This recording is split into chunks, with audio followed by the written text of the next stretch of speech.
तो हम स्टार्ट कर रहे हैं पैथोलॉजी कैल्सिफिकेशन। ठीक है, ये भी एक छोटा सा इंपॉर्टेंट टॉपिक है।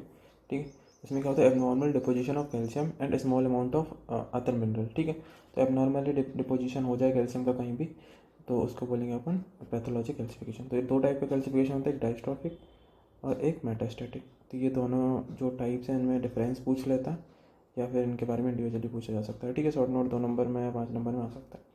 फिर जो डायस्ट्रॉफिक कैल्सिफिकेशन है, deposition of calcium in injured tissue, ये इंजर्ड टिश्यू में डिपोजिशन होगा, जबकि ये डिपोजिशन लिविंग टिश्यू में होगा। ठीक है, इसमें कोई भी एबनॉर्मलिटी नहीं होती कैल्शियम मेटाबॉलिज्म में, इसमें नॉर्मलिटी होती है। तो जो इसमें सीरम कैल्शियम लेवल होगा इसमें नॉर्मल रहेगा डायस्ट्रॉफिक में, और इसमें रेज्ड रहेगा। ठीक है, फिर इसके एग्जांपल आता है atherosclerosis, necrotic tissue, Monckeberg medial calcific sclerosis, tunica media में डिपोजिशन होता है इसमें। सामोमा बॉडी दिखेंगे अपन को डायस्ट्रॉफिक कैल्सिफिकेशन में, क्या होती है, single necrotic cell on which several layer of mineral get deposited. तो सामोमा बॉडी अपन को डायस्ट्रॉफिक कैल्सिफिकेशन में दिखेगी। ठीक है, फिर ऐसे मेटास्टैटिक कैल्सिफिकेशन के एग्जांपल देखते हैं। पैराथायरॉयड हार्मोन का सिक्रेशन बढ़ जाएगा तब ये डिसीज़ होगी।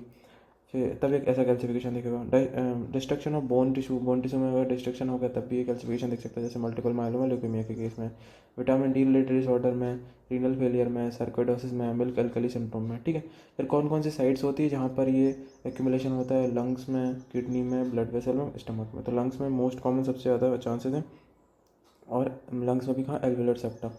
किडनी में basement membrane of renal tubule, blood vessel में systemic artery and pulmonary vessels में, और स्टमक में गैस्ट्रिक म्यूकोसा में। ठीक है, यहाँ पर डिपोजिशन हो सकता है।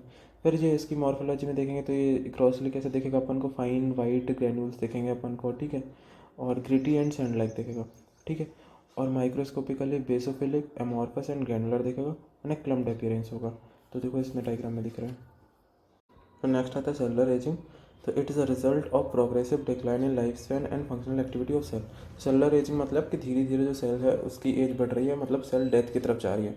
ठीक है, सेलुलर एजिंग बाई बर्थ ही चालू हो जाती है और डेथ पे जाके खत्म होती है। ठीक है, तो सेलुलर एजिंग कौन कौन से फैक्टर से इंक्रीज होती है, डिक्रीज होती है, वो देखते हैं। तो environmental factor and metabolic insult. तो एनवायरमेंटल फैक्टर जो भी टीएनए रिपेयर मैकेनिज्म में डिफेक्ट डाल रहे हैं, जैसे कि अपनी यूवी रेस हो गई, reactive oxygen species, free radical का इंक्रीज होना, है ना, एंटीऑक्सीडेंट वो कम होना, इन सब से क्या होगा, जो डीएनए रिपेयर है उसमें डिफेक्ट आ जाएगा। फिर defective protein haemostasis, defective protein में हीमोस्टेसिस जो है, प्रोटीन हीमोस्टेसिस में डिफेक्ट आ गया, जैसे प्रोटीन कम हो गया, डिक्रीज सेल फंक्शन डिक्रीज हो जाएगा। ठीक है, टीलोमेर शॉर्टनिंग, जैसे कि सेलुलर एप्लीकेशन कम हो जाएगा, सेल लॉस होगा और सेलुलर एजिंग हो जाएगी। ठीक है, अब टीलोमेर शॉर्टनिंग क्या होती है वो देख लेते हैं। Telomere are protective short repeated sequence of DNA, TTA-GGG। ठीक है, तो ये एक डीएनए का सीक्वेंस है जो कि एंड ऑफ क्रोमोसोम में प्रेजेंट होता है। ठीक है, प्रोटेक्टिव कैसे है, ये क्या करता है, विथ ईच मतलब इससे क्या होता है, with each cell division small section of telomere is not duplicated and telomere become progressively shortened. तो धीरे धीरे क्या होता है कि हर सेल डिवीजन के बाद ये टीलोमेर छोटा होता जाता है, धीरे धीरे करके इतना छोटा हो जाएगा कि सेल डिवीजन को ही रोक देगा, मतलब इतना छोटा हो जाएगा डीएनए उसका, मतलब क्रोमोसोम एंड वाला। When telomere sufficiently shorten then cell division stop. ठीक है, तो कर क्या रहा था, जो टीलोमेर था वो एस फेज के ड्यूरिंग सेल साइकिल में इंश्योर कर रहा था कि पूरा जो क्रोमोसोम है वो कंप्लीट कॉपी हुआ कि नहीं हुआ। ठीक है, तो जो टीलोमेर धीरे धीरे शॉर्ट हो रहा था, पर टीलोमेरेज एक एंजाइम होता है जो कि इसको रोकता है। तो it is an enzyme, telomerase it is an enzyme that regenerate and maintain telomere length, जो टीलोमेर की लेंथ को मेंटेन करके रखता है टीलोमेरेज एंजाइम। ठीक है, तो ये एंजाइम जो है अगर इसकी डिफिशियंसी हो गई है तो सेलुलर एजिंग बहुत जल्दी बढ़ जाएगी, बहुत ज़्यादा हो जाएगी। पर जो कैंसर सेल होते हैं उसमें टीलोमेरेज एक्टिविटी ज़्यादा होती है, इसलिए सेल डिवीजन उसमें बहुत ज़्यादा प्रोग्रेसिवली होता है। ठीक है, ये सब फैक्टर तो देखे जो सेल एजिंग को प्रोग्रेस कर रहे थे, सेल एजिंग बढ़ा रहे थे।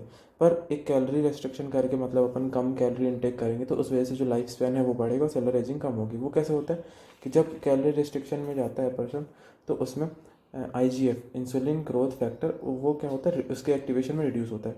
ठीक है, तो उसका एक्टिवेशन रिड्यूस हुआ तो उस वजह से क्या होता है, जो IGF है बहुत सारे काम कर रहा था, है ना, तो उस वो कम होगा। जैसे कि जो IGF है वो क्या सेल ग्रोथ एंड मेटाबॉलिज्म कराता है, तो वो कम हो जाएगा, है ना।